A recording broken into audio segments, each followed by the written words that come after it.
Esquelbecq, autrefois Eckelsbeck, c'est la rivière des glands. Les glands, eh oui. Alors la rivière, c'est l'Isère. En réalité, l'Isère, c'est un fleuve, puisqu'il va se jeter dans la mer, à Nieuport. Donc, on devrait dire un fleuve, mais non, c'est la rivière. Et Esquelbecq est lié à cette rivière et à Saint-Folquin. Saint-Folquin était lui-même l'évêque de Thérouanne, et oui, bien au sud, du côté des collines d'Artois, par là-bas. Mais l'évêché de Thérouanne s'en allait jusqu'à la mer, là où l'Isère se jette dans la mer. Et le diocèse de Thérouanne a été attribué à Saint-Folquin. En 815, Saint-Folquin, dont la statue est derrière nous, là, Saint-Folquin a été évêque de Thérouanne pendant 40 ans. 40 ans. Il était cousin de Charlemagne, et quand Charlemagne est mort en 814, eh bien, peu de temps après, Folquin, qui était l'un des meilleurs élèves de l'école impériale de Charlemagne, a été nommé évêque de Thérouanne. Évêque, à l'époque, c'était considérable. La puissance de l'évêque était supérieure à celle des plus hauts fonctionnaires carolingiens. Et sous l'empereur Louis le Pieux, Folquin a été en charge de toute la région, tout l'évêché de Thérouanne. Et ça lui a plu parce qu'il est resté 40 ans sur place. Pourtant, il y avait des dangers. Il y avait des dangers puisqu'il y avait les Normands, les Vikings, ces fameux Vikings qui ont beaucoup détruit. Et Folquin a défendu comme il l'a pu,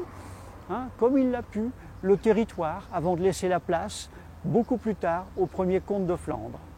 Alors Folquin, c'est lui, grâce à lui, que Eckelsbeck est apparu dans l'histoire, parce que Folquin a eu le bon goût de mourir en 855 à Esquelbecq, et c'est la première fois qu'on parle de Esquelbecq dans l'histoire, Eckelsbeck si vous préférez. Et Folquin a certainement été un personnage considérable à l'époque. Il était au niveau de l'autorité religieuse et donc politique, parce qu'à l'époque, religieux, politique, l'autorité s'était intimement mêlée. Il a été en conflit souvent même avec l'abbaye, le monastère de Saint-Omer, Saint-Bertin. Et la légende de Saint-Folquin y fait précisément allusion. Il y a une belle légende sur Saint-Folquin. Quand il est mort, en 855, il devait être enterré dans l'abbaye à Saint-Omer. Et puis, les chemins étaient impraticables parce qu'il avait beaucoup plu. Alors, premier miracle, dans la nuit qui a suivi son décès, un vent du sud a soufflé très fort et toute la région a été asséchée. Donc on a pu faire tirer Saint-Folquin, enfin il n'était pas saint, on a pu le faire tirer sur son chariot. Son cheval l'a amené jusqu'aux portes de Saint-Omer. Et là le cheval de Saint-Folquin est mort, il avait accompli sa mission, l'emmener à Saint-Omer. Et à ce moment-là, deuxième miracle, le cheval étant décédé, normalement les oiseaux, les charognards devaient se jeter dessus. Mais comme c'était le cheval de Folquin, eh bien les charognards ont épargné le cheval de Folquin. Deux miracles. Donc avec deux miracles, eh bien Folquin avait tout pour devenir un saint. Il est devenu saint au siècle suivant. Mais enfin, il a été canonisé. Et Saint Folquin, désormais, a été connu, je dirais, comme saint dans toute la région. Et alors il faisait des miracles, beaucoup de miracles.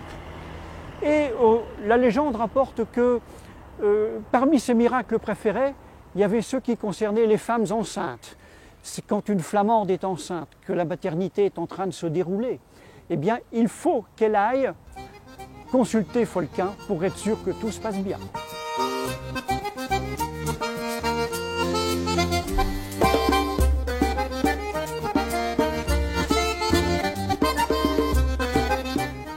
Esquelbecq est un haut lieu de l'architecture flamande et notamment de l'architecture de la Renaissance flamande, vers 1600.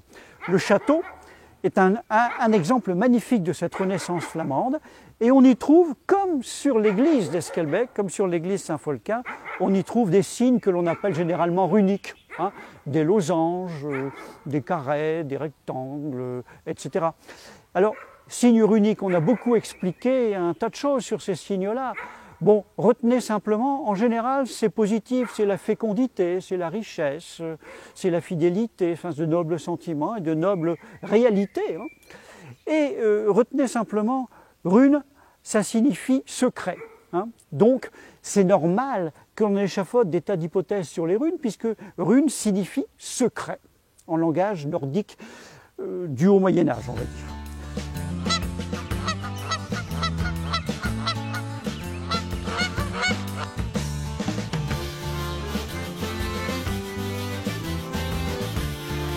Pour conclure, Esquelbecq est un haut lieu du patrimoine flamand, de la culture flamande. Alors, ne ratez pas sa nocturne du livre à Esquelbecq, le samedi 7 juillet, à 4 h de l'après-midi, ça commence et ça continue jusqu'à minuit, d'où son qualificatif de nocturne évidemment.